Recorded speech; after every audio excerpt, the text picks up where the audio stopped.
This is a fun way for kids to kind of do color by numbers as they learn to use pixels. So you can, these colors down the side are next to numbers. And when you put in those numbers, so if I put in 1 here and I hit enter, that makes it that color. So if I decide I want to do a couple of blues here, 5, 5, 5, 5, and then down here, I want to go with this blue 21, so I put 21.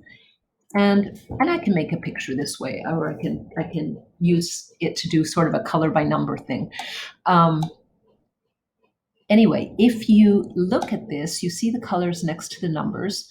I'm going to show you how you can format it so that, or kids can format it so that they can have the colors that they particularly like. You can go to Format,